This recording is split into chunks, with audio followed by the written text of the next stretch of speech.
that the British government doesn't support them and instead it backs the Indians. And after the American Revolution, or in the process of the American Revolution, the gloves really come off for white Americans, and the new United States is not an Indian-friendly nation in the least. Native Americans were in an impossible situation. Side with the British, whose stronghold was Fort Detroit, and they risked the wrath of the rebel colonists based in Fort Pitt. Side with these Americans and their militiamen, and they would invite merciless retribution from the British. And as for trying to stay out of it, even if you were in Pennsylvania, a state founded by Quakers upon principles of Christian brotherly love, this too could have fatal consequences.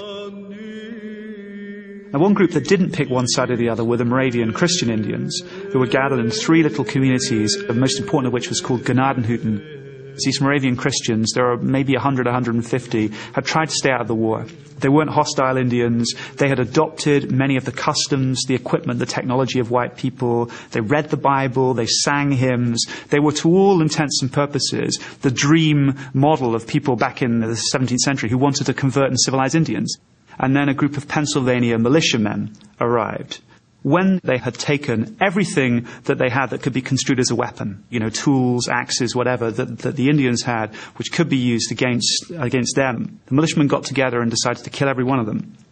So every single Indian, in fact the majority were women and children. I think there were around 30 men, so the rest, 60 or so, were women and children. All of them were massacred. They were brought in pairs to a hut where they were hit over the head with a cooper's mallet.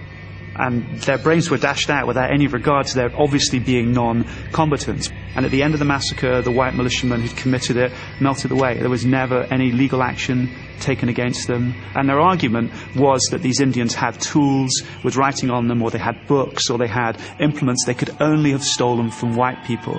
And that's the tragedy or the irony of all of this. In a way, the things that showed that those Christian Indians were civilized were used against them because these militiamen couldn't believe they belonged to them. But I think that's a tremendously evocative story for Pennsylvania, because what began as this noble experiment with white people and Indians living side by side had now turned into this most grisly kind of race war, in which the distinctions between good and bad Indian are totally erased. It goes back to one of the problems, I guess, for Americans, white settlers. What does it mean to be an American? What is there about America as a place which defines the people that live there? When the Boston Tea Party took place in December of 1773, there's protest against the tea taxes which are being imposed by London, and you get these patriots running onto these ships of the British East India Company and pouring the tea into the harbour. They dressed as Indians. Now that to me is tremendously interesting, because they dressed as Indians to prove they were American. It's as if when you get past the stage of mastering Indians militarily, they become incredibly useful culturally in articulating Americanness, the idea of being American. And, there's a reason why there are cars called, the Cherokee, or the Pontiac. I mean, you line up the major Indian leaders, line up the major Indian tribes, and you can probably find a vehicle or a weapon named after one.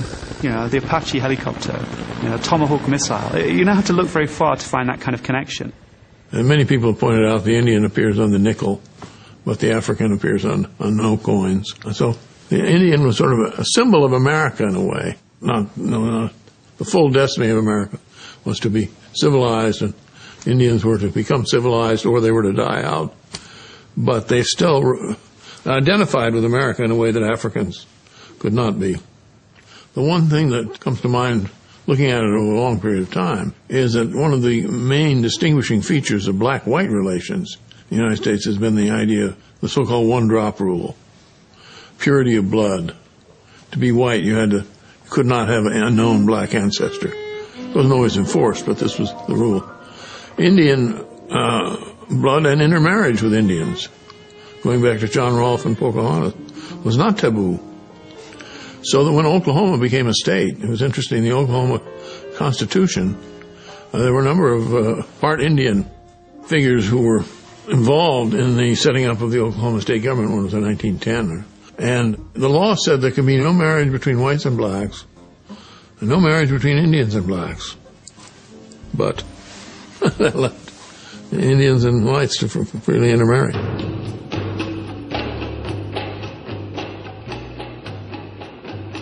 The mid-18th century is considered a pivotal historical moment. when the Enlightenment dream of the brotherhood of man, championed by philosophers like David Hume, Voltaire, Rousseau, and the encyclopedists, came to prominence. This period gave rise to the ideals of liberty, equality, and fraternity, principles that fueled the American and French revolutions. But these popular democratic principles were never universally applied. Choose any intellectual giant of the Enlightenment, and almost without exception, you will have chosen a proponent of equal rights, who really believes that some men are more equal than others. Kant is seen as, one of the most important philosophers of the modern period of the past few hundred years. And he's certainly seen as the most important moral philosopher, in that the crucial idea is this idea of personhood, and you respect the personhood of others, you don't diss other people. And yet, simultaneous with that, Kant also has these writings in anthropology and physical geography, in which he basically outlines a kind of four-tiered level of human beings. It's basically a racially restrictive view of personhood, that a prerequisite for being a personhood is basically being white. It's only the European tier, the sort of top tier, who have what it takes to become full persons. And Asians, one rung below Europeans, blacks, one rung below that, Native Americans. These are the tiers. Even if they're human, they're not full persons. The Enlightenment is a two-edged sword. It provided the basis for an argument for the social and political equality of all men. But at the same time, it provided the opportunity to look at human beings not as children of God, but as varieties of animal. So if you decide that certain human beings are not human, they don't belong to the same species, then of course they don't have any right to sign contracts, and they can't be part of the social contract that forms your political system.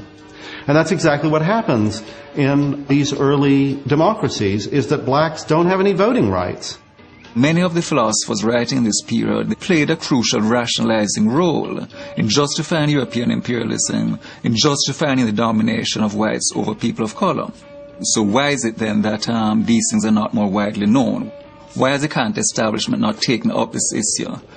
The marginalization of issues like this sort of goes in tandem with the sanitized view of mainstream philosophers.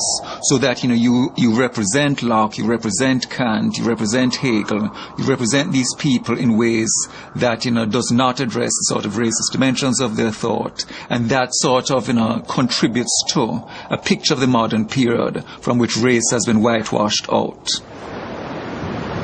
In the name of their Majesties, Ferdinand and Isabella, King and Queen of Castile, Leon and Aragon, I now take possession of this land and name it San Salvador.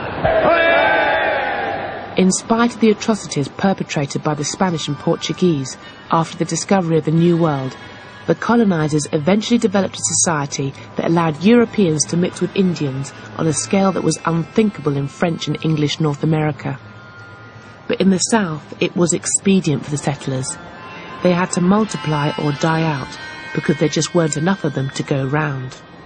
The Spanish had a very different understanding of the Indians than the British did. I think from the earliest moments of settlement, Spaniards tended to regard Indians as people that they could fold into their social system. Not because they were nicer people, the Spanish necessarily, but because for a variety of reasons there were fewer white people in Spanish America.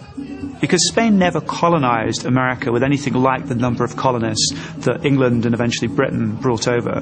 The number of Spaniards, peninsulares as they were known, people from the Iberian Peninsula that actually came to Latin America, was much, much smaller. One sees emerging in the period of the Enlightenment, in the latter part of the 18th century, as abolitionism is beginning to take root in that part of the world as well, a much more vigorous form of mixed-race interaction that you find in other parts of the world. It's a different tradition coming out of Southern European colonization, Portuguese on one hand, Spanish on the other, and out of this a greater willingness to engage in forms of mixed interaction, mixed intercourse, and identified and acknowledged mixed-race populations emerging. And out of this you get, in the last 30 years, really 1760 to 1790, in Mexico City in particular, but you also get versions of